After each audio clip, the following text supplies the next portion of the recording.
Angin kencang bertiup di tengah Puget Sound, negara bagian Washington. Ombak setinggi lebih dari 3 meter berulang kali menghantam deretan kandang baja raksasa di bawah air. Ratusan nelayan dan insinyur berjuang di tengah hembusan angin yang meraung dan suara logam yang berderit. Tiba-tiba, terdengar ledakan dahsyat dari bawah air. Sebanyak 260.000 ikan salmon dengan berat ribuan ton menerobos keluar dari kandang, menyebar seperti air terjun yang hidup, pemandangan yang mengerikan. Tak ada yang menyadari saat itu bahwa kejadian tersebut akan memicu bencana ekologis senilai 16 triliun rupiah yang akan menghantui wilayah barat laut Amerika selama bertahun-tahun. Ini bukan hadiah, ini invasi. Karena ikan-ikan itu bukan penghuni asli Samudra Pasifik. Ini bukan hadiah, invasi salmon Washington. 260.000 ikan lolos memicu bencana ekologis 16 triliun. Pada sore hari, tanggal 19 Agustus 2017, angin tak biasa bertiup di atas Puget Sound, Washington. Tekanan udara turun secara mendadak. Ombak mencapai tinggi 3 meter dan hembusan angin mencapai 80 km per jam. Tali jangkar utama pertama putus, lalu disusul tali kedua. Dalam hitungan menit, seluruh struktur seberat 100 ton mulai miring, lalu runtuh ke laut seperti gedung baja raksasa yang ambruk.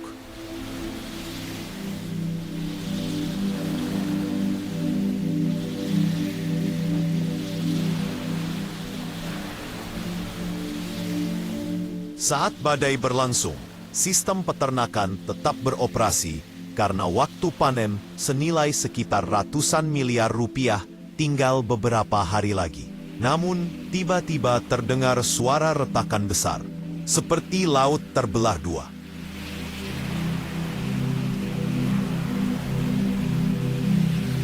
Ratusan ribu salmon Atlantik yang selama berbulan-bulan terkurung, kini berhamburan ke laut.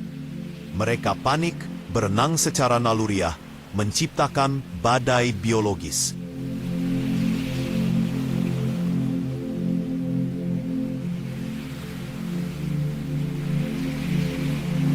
Keesokan paginya, pemandangan di lokasi seperti medan perang.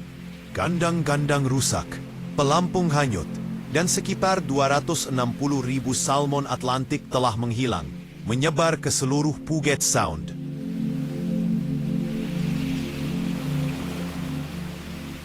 Dari peta, lokasi kebocoran berada tepat di gerbang menuju Samudra Pasifik.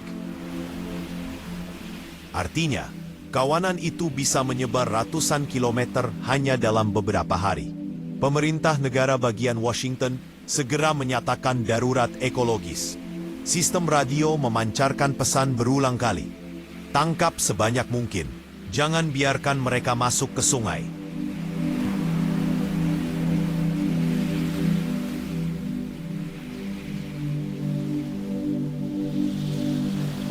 Nelayan lokal mengenang. Ikan ada di mana-mana. Jaring kami berat. Dalam 1 jam, kami pikir kami mendapat rezeki besar. Belum pernah ada salmon sebanyak ini. Namun kegembiraan itu cepat berubah menjadi kekhawatiran. Mereka tahu, ikan-ikan itu bukan penghuni laut ini.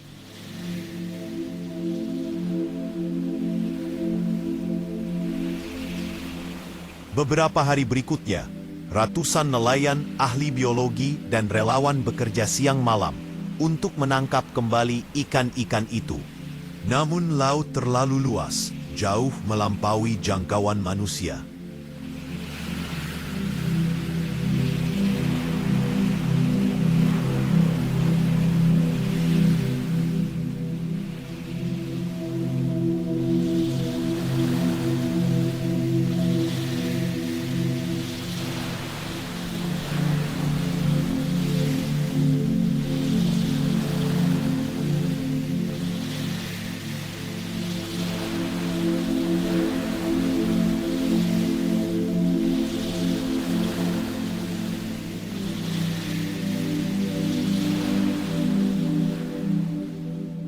Hanya dalam waktu seminggu, salmon Atlantik pertama terlihat di 13 sungai berbeda. Dari negara bagian Washington hingga British Columbia, Kanada.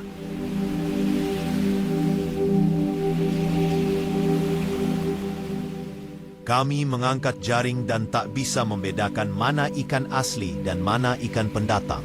Semuanya bercampur, ujar seorang nelayan dengan cemas.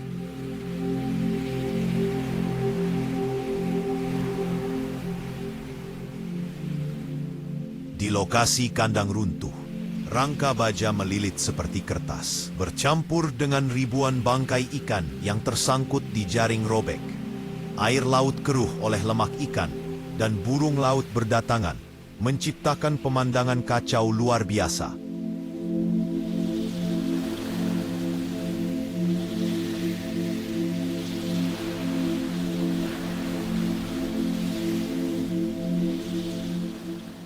Media menyebutnya sebagai hujan perak di Puget Sound, tetapi beberapa hari kemudian, nada berita berubah. Hujan perak menjadi racun. Sebab salmon hasil budidaya sering membawa parasit dan virus yang dapat menular ke ikan asli.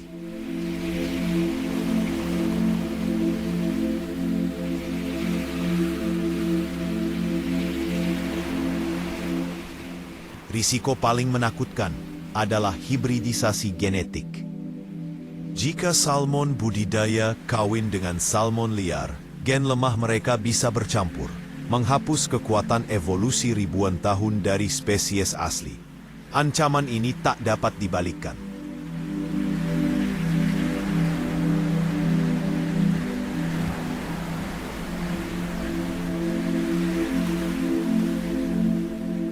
Para penyerbu ini datang tanpa suara, tanpa jejak langsung.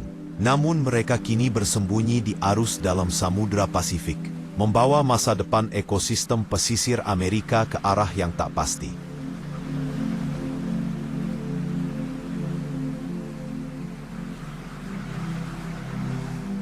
Selain ancaman ekologis yang membuat para ilmuwan khawatir, dampak ekonomi juga mengguncang industri perikanan budidaya. Seekor ikan yang lolos saja bisa menyebabkan kerugian jutaan dolar, puluhan miliar rupiah, secara langsung. Dan efek beruntunnya dapat mengacaukan seluruh pasar.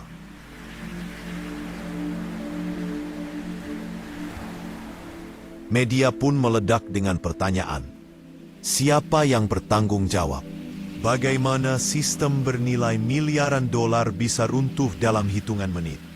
Perusahaan pengelola peternakan awalnya bungkam selama 48 jam. Kemudian mengeluarkan pernyataan bahwa penyebabnya adalah pasang surut tidak normal akibat gerhana matahari.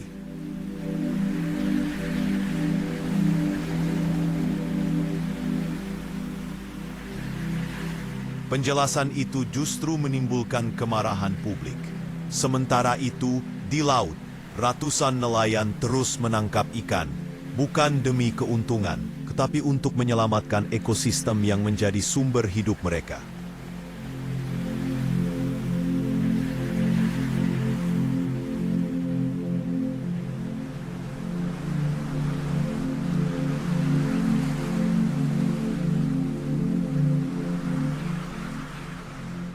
Seorang ahli dari Universitas Washington memperingatkan, jika badai bisa melempar ratusan ribu ikan ke laut, apa yang akan terjadi ketika perubahan iklim membuat badai semakin dahsyat?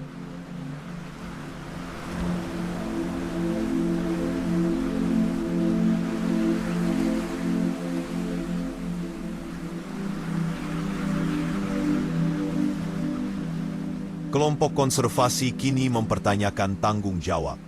Siapa yang akan membayar jika salmon asli punah? Jika ekosistem rusak, kerugian ekonomi bisa mencapai ratusan juta dolar triliunan rupiah. Namun kerusakan ekologis tidak bisa diukur dengan uang.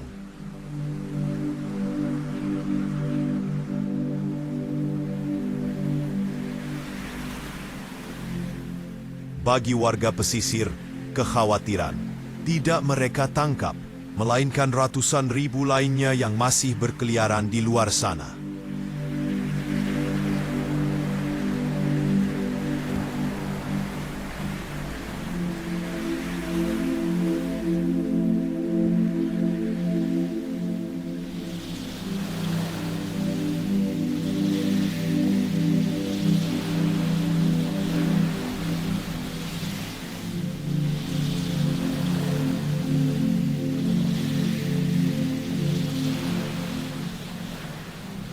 Pertanyaan terakhir yang membuat semua orang terdiam, atau Anda bahaya bagi seluruh industri perikanan dunia?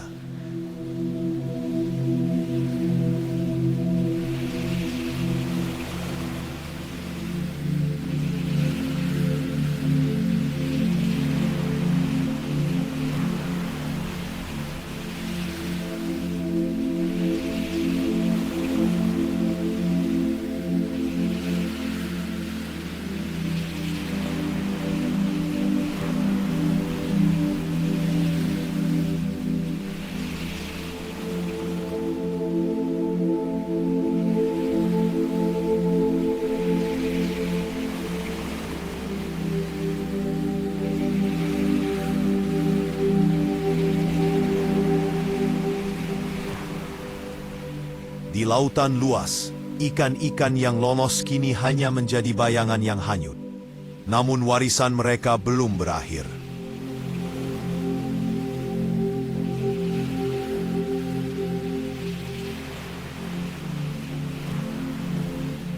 Bisakah alam memulihkan keseimbangannya? Ataukah manusia harus membayar harga dari kesalahan yang tak bisa diperbaiki ini?